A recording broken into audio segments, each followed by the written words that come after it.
Pessoal, o NTN acabou de lançar a atualização mais recente e a gente quis dar uma olhada com calma para compartilhar a nossa opinião sincera. O que tem de novo na versão 2? E o que você, usuário da Hostgator, pode esperar? Vamos dar uma olhada. Bom, pessoal, a primeira coisa que a gente pode ver aqui, a primeira mudança, fica por conta da interface de usuário, que está mais minimalista. A gente pode ver aqui uma comparação entre a versão 1 e a versão 2. A barra lateral está mais fina. E se a gente descer, aqui embaixo a gente já vê o símbolo de configurações, da engrenagem de configurações, que está mais acessível. Você não precisa mais clicar, por exemplo, aqui na versão 1, onde você teria que clicar no seu ícone da foto de perfil e aí então acessar as configurações. Ela já está aqui. Então, coisa bem simples por enquanto. Isso são coisas de melhorias na interface do usuário, que é sempre bom. Mas uma outra mudança que ainda tem a ver com a interface de usuário, mas ao mesmo tempo não exatamente, que é no canto superior direito a gente tem esse botão aqui de publicar. Diferente do botão que a gente tinha aqui antes, que era de compartilhar. Isso, na verdade, é uma nova funcionalidade. A diferença aqui é que na versão anterior você iria salvar o seu workflow e ele já se tornaria ativo instantaneamente. E aqui na versão 2 você já salvou o seu workflow editado, só que aí você precisa publicar ele para então ele se tornar ativo. Lá na versão 1 a gente só tem um botão para ativar o workflow. Se a gente tivesse salvo o workflow e ele tivesse ativo, ele já ia ser publicado automaticamente na produção. Isso era tido como um problema na primeira versão, porque se você tivesse salvo, por exemplo, alguma coisa que você fez sem querer, se você não tivesse percebido isso ia para a produção. Agora, uma mudança interessante aqui é o histórico de versões. Por quê? Na primeira versão, para você garantir que você não ia perder nada, que nada ia sair quebrado, você teria que duplicar o seu workflow, fazer as edições, ter certeza que tudo ia estar funcionando e aí então você mudaria para esse workflow atualizado. Agora, na versão 2, se a gente mudar alguma coisa, a gente pode salvar aqui tranquilamente. E aí, se tiver tudo certo, se você estiver confiante, você pode apertar aqui, clicar aqui em publicar. Você coloca aqui um nome, um código, um número da versão que você está publicando. Pode escrever aqui as mudanças que você fez. E aí você publica essa versão aqui e você tem agora a opção de vir aqui nesse ícone de relógio aqui para ver o histórico de versões. Que é uma coisa que, só para deixar claro, existia na primeira versão. Mas a diferença principal é que aqui na versão 2 a gente consegue ver qual versão está publicada e a gente consegue ver o título e essa descrição que a gente mencionou. O que é muito bom, porque o que está acontecendo aqui?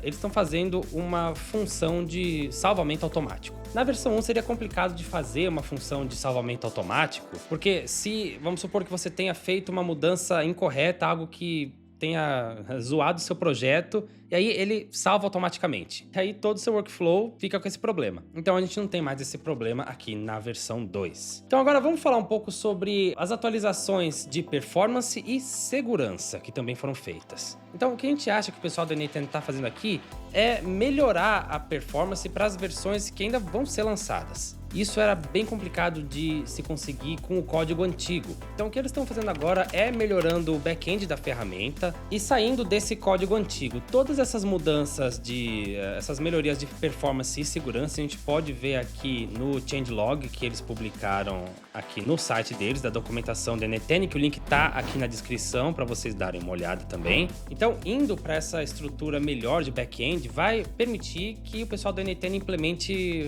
funções mais interessantes no futuro. Então a gente acha aqui que o objetivo com tudo isso é tornar a plataforma mais robusta para o ano que vem. Tá, então a próxima mudança que o pessoal fez aqui tem a ver com as execuções de sub-workflows. Então, antes, lá na primeira versão, se você tivesse um sub-workflow, e aí você executa ele e esse sub-workflow é executado por mais de 60 segundos, ele vai, basicamente, o tempo vai se esgotar, e aí lá no workflow principal, você não teria nenhum output, nenhuma resposta. Então aqui na versão 2, eles consertaram isso, e a gente vai fazer um teste aqui agora. Se a gente pegar esse workflow aqui e executar ele nas duas versões, na versão 2 a gente consegue aqui ver algumas alguns dados aparecendo, ao passo que na versão 1 a gente não tem nada aqui, tá vazio, porque exatamente esse workflow foi executado por mais de 60 segundos. Então se você usa muito subworkflows, esse recurso aqui é muito bom para você. Então agora vamos conversar sobre como que você faz essa mudança para a segunda versão. E essa é uma pergunta que precisa ser dividida em duas partes. E a primeira é muito importante porque você precisa ter certeza de que os seus workflows são compatíveis com a versão 2. E para checar isso, aqui na primeira versão, vamos vir aqui em configurações. E a gente tem aqui um relatório de migração. Então, isso aqui é um relatório de compatibilidade com a versão 2. Você pode ver aqui que ele já vai relatar se existe algum problema em um dos meus workflows. Então, você precisa consertar esses problemas antes de fazer essa migração. Tá, então vamos falar agora sobre o update de fato, né? Vem aqui na aba Visão Geral na sua instalação do NA10. E aí você pode clicar aqui em Docker Manager. E aí é só você clicar aqui nos 3 pontinhos e aí em atualizar.